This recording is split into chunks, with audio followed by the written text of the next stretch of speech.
A winter traveler caught in the northern timber with an axe, a knife, a pot, and enough daylight left to make a handful of decisions before darkness. 36 below zero. No tent, no sleeping bag, no stove. By midnight, the fire will have burned through more wood than he expected. By 3 in the morning, every wet layer, every thin spot in his bed, and every extra yard between him and his wood pile will matter. And by daylight, the difference between the man who walks out and the man who gets into real trouble may have been decided before the temperature ever reached 20 below. That's the part experienced mountain men understood. They weren't tougher than cold. 36 below will work on anybody. They simply knew that the worst mistakes of a winter night are usually made while the sun is still up. When you feel warm, your hands still work, and nothing seems urgent yet. Fire mattered, shelter mattered, dry clothing mattered. But underneath all of it was one rule that old woodsmen learned because winter gave them no choice. Follow it, and a night like this becomes something you can manage. Miss it, and the biggest fire in the woods may not save the night you've already built for yourself.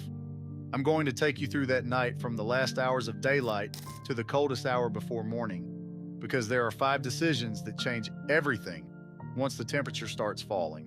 None of them is complicated. One looks so minor, most people wouldn't give it a second thought, but that's the one that can leave you gathering firewood in 30 below darkness with hands that don't work the way they did at supper. And when we reach that point in the night, you'll understand why old woodsmen did so much work before they ever sat down beside the fire. My name is Amos Yancey. I've spent enough winters working outside to know that cold rarely gets you with one big mistake. It gets you by collecting the little ones. Around here, we're keeping the kind of practical woods knowledge alive that used to be common sense. So if that's your kind of thing, hit subscribe. We've got daylight disappearing, a long night ahead of us, and the first decision has nothing to do with how big a fire you can build. It starts with where you stop walking. A flat clearing might look like a good campsite, but pretty doesn't count for much when the temperature starts falling. I'm looking at 3 things before I ever swing the axe: wind, ground, and fuel. A thick stand of spruce, a bank, a rock face, or the root mass of a blown down tree can stop moving air before I've built anything. I also want workable ground underneath me and enough dead fuel nearby that I'm not walking through deep snow looking for wood after midnight. That's the first decision, and it's easy to underestimate because nothing has gone wrong yet. The sun is still up. You're warm from walking. Your hands work. So 100 yards between camp and good firewood doesn't feel like much. At 3 in the morning, after you've been awake half the night and the fire is dropping, those 100 yards can feel very different. Old-timers didn't need the perfect campsite. They needed a place that solved more than one problem at once. Windbreak behind you, fuel close, ground you can insulate yourself from. Every advantage you can get from the country itself is work you don't have to do with an axe later. Once I've chosen the place, the second decision is what gets done first. I'd light the fire. People sometimes get that backward because shelter looks like the bigger job. But in serious cold, a working fire gives you somewhere to warm your hands, melt water, dry small things, build a coal bed, and return to when the work starts pulling heat out of you. You can build a rough shelter around a living fire. Trying to create your first flame after dark with stiff fingers is a different proposition. Start small and dry, fine material first, little splits after that, then larger fuel once the fire has enough heat to take it. People get impatient when they're cold and throw big frozen wood over a weak flame because they want a big fire immediately. Usually they smother the one thing that was beginning to work. A winter fire earns its size. Once I've got a dependable coal bed, now I can build around it. I don't need a cabin, and I don't need to spend the rest of my daylight making something pretty. A simple open front shelter with the wind stopped behind me is enough to start. Poles for the frame, bark, or brush where it helps. Snow packed into obvious gaps, and the opening facing the fire so the heat has somewhere useful to go. The shelter isn't making warmth. It's helping me waste less of what I've already got. Experienced woodsmen weren't trying to make winter disappear. They were giving cold fewer ways into camp. Stop the moving air, stay away from the frozen ground, keep moisture out of your clothing, put the fire where your body can use it. None of those things looks impressive by itself, but after midnight, everyone starts collecting interest. And the ground is the one people forget because it doesn't blow in your face. You can feel wind, you can see snow, frozen earth just sits underneath you and waits. Build your bed too thin, and you can have a fire hot enough to sting your face, while your back stays cold all night. That's the third decision. What goes underneath you? Dead material can give you bulk. Then evergreen boughs or other suitable insulating material can give you loft, where conditions allow. What matters isn't some magic number of branches. What matters is what remains after your weight compresses them. If your hip and shoulder end up almost against frozen earth, you didn't build a thick bed. You built a thin one that looked thick while you were standing beside it. I learned that the same way most useful outdoor lessons get learned. Years ago, I made a winter bed that looked plenty good while I was building it. After dark, I could feel the cold slowly working through underneath me. Nothing dramatic happened. I got back up tired and irritated and added what I should have added while there was still daylight. You usually remember a lesson after the woods make you redo the job at midnight. But this is where a good shelter can create a bad decision. You keep improving it. Another layer of brush, another pole, another little gap you could close. The work feels useful, so you keep at it, while the light drains out of the woods. Meanwhile, the one thing you're going to consume steadily for the next 12 or 14 hours is still standing out there uncut. Firewood. That's the fourth decision, knowing when the shelter is good enough and the wood pile isn't. I'd stop building and start hauling. Not a neat little pile beside the fire, a serious pile, and then some more. A bright open winter fire can consume an amount of wood that surprises people used to feeding a stove inside a house. If that fire is your main source of warmth, you're going to feed it again and again. An experienced man doesn't look at his wood pile and ask whether it seems big. He thinks in hours. How long will those pieces actually burn? How many times am I willing to crawl out of this shelter tonight? Where is the next dry fuel when this pile disappears? One extra armload before dark is cheap. One extra armload at 3 in the morning can cost a whole lot more. I'd favor larger fuel that can be managed without wasting daylight cutting everything into short stove lengths. But I'd also put aside a protected supply of dry, smaller wood. That's the insurance pile. A weak fire comes back quickly with good coals and dry, small fuel.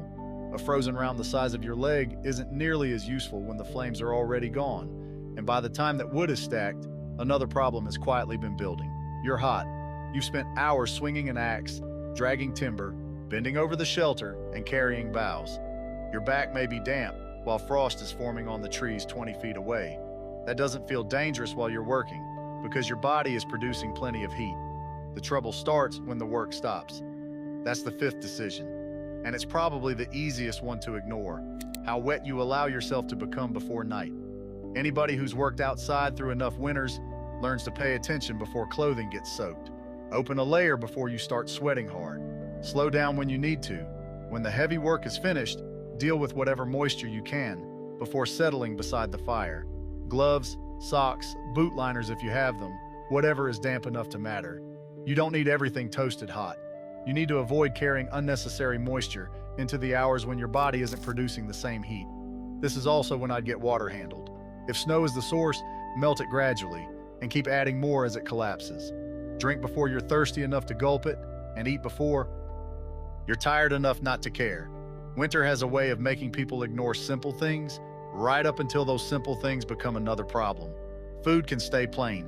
Something with enough energy to carry you through the night matters more than turning camp into a kitchen. Eat, drink, dry what needs drying, then look around while you've still got the last bit of light. Fire alive, shelter up, bed thick, wood close, dry kindling protected. That's the moment camp begins to feel settled.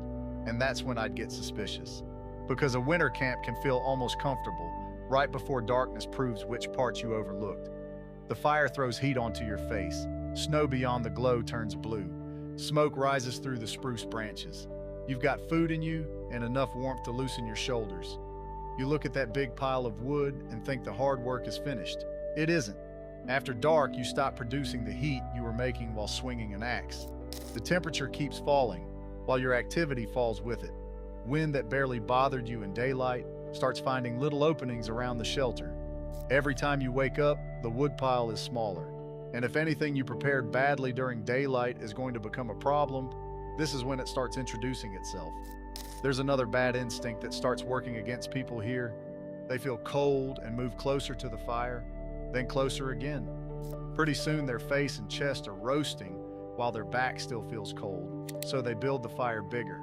Now they're overheating one side, moisture is building underneath their layers, and they're spending the night chasing comfort instead of controlling it. An experienced woodsman isn't trying to roast himself. He's trying to balance the little space around him. Fire at a useful distance, insulation underneath, windbreak behind, clothing dry enough to work, enough fuel that the fire doesn't have to be resurrected from nothing every time he wakes. Bigger isn't always better, controlled is better. You might sleep 20 minutes, maybe half an hour, then wake and turn. Pull a piece of wood forward, settle the coals. Warm one side, then the other. With no proper winter sleeping system, I'm not pretending this feels like a bed at home. You're not trying to win a sleeping contest. You're trying to keep the system working until daylight. And somewhere in the middle of the night, the woods tell you whether your afternoon was good enough. The fire is usually the first thing that tells on you. What had been throwing steady heat across the front of the shelter is down to a red bed of coals with one blackened log hanging over it. You wake because something feels different. Before you understand what it is, your face isn't warm anymore. The air around your nose has that sharp bite again. And when you sit up, frost shakes loose from the edge of the shelter. That's when you reach for the wood you were so sure would last until morning. An old woodsman knew not to wait until the fire was completely dead. If you still got a healthy bed of coals, you're maintaining a fire. Let those disappear, and now you're starting one. Starting anything with stiff hands in the middle of a 30 below night is work you didn't need to create for yourself. So you pull the coals together, lay dry smaller pieces across them, give them air, and wait for that first clean flame before adding heavier fuel. A few minutes later, the shelter begins feeling like yours again. Then you look at the wood pile. There are still hours before daylight, and what looked generous at sunset doesn't look generous anymore. That's the kind of moment where people start making bad bargains with themselves. You tell yourself you'll burn the fire smaller. You tell yourself those last few pieces will stretch. You tell yourself morning can't be that far away. Cold has a way of making the easiest decision right now look better than the right decision for 2 hours from now. Experienced men learn not to bargain with winter that way. If the pile is short and your hands still work, you fix the problem while your hands still work. An hour from now, you'll be more tired. The fire may be weaker, and the temperature certainly won't be doing you any favors. So I'd get up, keep the coal bed alive, take the axe, stay close to camp, and gather enough suitable dry fuel to buy the next few hours. You don't need tomorrow's wood, you need the next hour then. The hour after that. There is a big difference between solving the whole night and refusing to let yourself get 3 problems behind. And this is where every little decision from daylight starts reporting back. If you chose camp beside usable fuel, you're not wandering through timber looking for it. If your dry kindling was protected, the fire comes back quickly. If the bed was thick enough, the ground hasn't been draining heat from you for 5 hours. If you controlled your sweat before dark, you're not trying to warm damp clothing at the same time you're rebuilding the fire. But if you got those things wrong, there usually isn't one giant disaster. One problem adds itself to another. Damp clothing makes warming harder. A weak fire means you need fuel. Fuel is farther away than it should be. Your hands cool while gathering it. Now the fire is harder to rebuild because your fingers aren't working as well. Cold doesn't always hit like an axe. Sometimes it just keeps taking a little more than you can replace. And this is the part I wanted to build toward from the beginning, because this is what experienced mountain men understood about nights like this. You survive the coldest part of the night before the coldest part ever arrives. You survive it while the sun is still on the trees and you decide not to camp in the wind. You survive it when you light the fire while your hands are still warm instead of waiting until you desperately need it. You survive it when you make the bed thicker than looks reasonable and haul the extra wood you don't feel like hauling. You survive it when you stop sweating before darkness and put dry kindling somewhere you can reach it without thinking. By 2 or 3 in the morning, you're living off decisions you made in daylight. That's the difference experience gives you. It isn't some secret mountain man trick nobody else can learn. It's the habit of solving a problem while that problem is still cheap. An inexperienced person reacts after the cold creates the problem. An experienced person keeps asking, what is going to matter 3 hours from now? None of those 5 decisions felt urgent in daylight. That's exactly the point. The worst time to solve a winter problem is when winter has finally made it urgent. Back at the shelter, feed the fire gradually and warm yourself without trying to cook your clothes. Check your hands and feet. Drink if you've still got warm water available. Keep paying attention to how you're thinking as well as how you're feeling. Severe cold isn't a place to prove something. If you cannot keep yourself warm, useful feeling is disappearing, or your thinking starts getting confused, you use the safest exit available. Good judgment includes knowing when the plan has stopped working, and the colder it gets, the less margin you have for pretending otherwise. At 36 below, ordinary mistakes become expensive. A thin bed isn't just uncomfortable. Damp clothing isn't something you casually ignore. A dying fire isn't a job you keep putting off, and a woodpile 50 yards away isn't the same woodpile it was at noon. You're tired, you're working in darkness, and your hands don't have the same easy dexterity they had 6 hours earlier. That's why that number matters. 36 below doesn't require some magical set of mountain man skills. It makes the same mistakes you've been avoiding all day harder to recover from. The colder it gets, the more valuable every good decision you made before dark becomes. The coldest part of the night often feels like the longest, because by then, you've been managing the same little system for hours. The fire has melted down into the snow. The shelter doesn't look nearly as impressive as it did in daylight. The bed is flattened, the woodpile is ugly, ash is scattered around the fire, and morning seems slow coming through the trees. But you're still there. And now the whole night makes sense. It wasn't one giant fire that carried you through. It wasn't a magic shelter or some piece of mountain man toughness modern people no longer have. It was a chain of ordinary things done before they became emergencies. Wind dealt with early, fire established early, ground insulated early, wood gathered early, moisture controlled early. That is why I don't like turning old woodsmen into superheroes. They got cold, they got tired, they misjudged wood, they woke up uncomfortable and had to fix things just like anybody else. The advantage was that men who spent enough winters outside learned which mistakes they could afford and which ones they couldn't. When the first gray daylight finally works its way between the trees, I wouldn't call a night like this comfortable. Maybe sleep came in short pieces. Maybe you had to gather another armload of wood in darkness. Maybe the windbreak worked better than expected, while some other part of the shelter worked worse. That's normal. The woods don't care whether the camp looked impressive. What matters is that the system kept working. Good winter equipment absolutely gives you more margin, and I'd rather have good gear than bad gear every time. But equipment doesn't choose the protected side of the woods for you.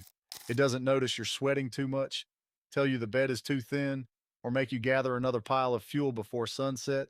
Gear helps. Judgment decides how well you use it. That's what experienced mountain men knew about cold like this. They didn't wait for winter to tell them what the next problem was. They tried to stay one problem ahead of it. At 36 below, that's not some romantic bit of mountain man wisdom. It's practical common sense with very little room for error. If you've ever spent a genuinely cold night outside, tell me the coldest one you've been through and the lesson you carried home from it. And if your dad, granddad, or some old woodsman showed you a winter trick that still sticks with you, put that down there too. Those are the kinds of things worth passing along. Hit subscribe if you want more practical woods knowledge like this. Next time, we're going after a winter shelter mistake that looks warmer when you build it, feels warmer when you first crawl inside, and can work against you after the fire starts dropping. It's one of those things that makes perfect sense until you've spent enough cold nights outside to see what it's really doing. Keep your head, pay attention, and I'll see you in the woods.